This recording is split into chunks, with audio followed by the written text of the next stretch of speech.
আজকের পর থেকে আমি দোয়া করব এবং অনুরোধ করব আমাদের বিশেষ করে ইউথ যারা আছে, আল্লাহর ওয়াস্তে নামাজ কি হবে, নামাজ যেন মিস না হয়। নামাজ যদি ঠিক থাকে, বাতও ঠিক থাকবে। পেটের মধ্যে ভাত দিয়ে কোনো লাভ নাই যদি এখানে শান্তি না থাকে। এটাতে ভাত দেবেন, এটাতে নামাজ দিবেন, এটাতে চিকেন ফ্রাই, এটাতে দিবেন আপনি কোরআনের তিলাওয়াত, এটাতে দিবেন ওই ফ্রাইস কতগুলো খান, এখানে দেন সবকিছু। এটার মধ্যে থাকবে জিকর ইলাহি।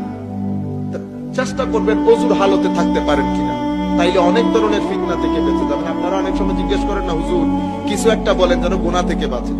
সবচেয়ে দারুণ জিনিস যেটা আল্লাহর ওলিরা আমাদেরকে শিখিয়েছে, ওযুর হালতে থাকা। প্রথম দিন অনেক কঠিন, প্রথম সপ্তাহে অনেক কঠিন, দ্বিতীয় সপ্তাহ থেকে একদম সহজ, তৃতীয় সপ্তাহ থেকে পানি ভাত হয়ে যাবে যদি ওযুর হালতে থাকে। নামাজ দোয়া ঠিক রাখবেন, তাহলে চালাক মানুষ আপনি দেখবেন ভিতর ঠান্ডা। সবসময় এটাকে খেয়াল করবেন, এটা যদি শান্তি থাকে এটাও শান্তি থাকে। এটাকে কখনো অশান্ত হতে দিয়ে না, এটা অশান্ত হয়ে যাবে যদি নামাজ দোয়া না করেন।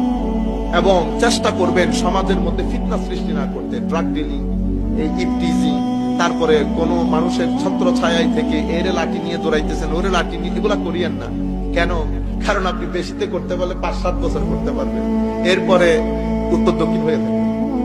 এবং হুজুর আমার জন্য একটু দোয়া করবেন, আমি বড় অশান্তিতে আছি। এটা আল্লাহর দর্তির নিয়ম বেটা, এটা আল্লাহর দুনিয়া। এখান থেকে আপনার চেয়ে বহুত বড় বড় জিনিস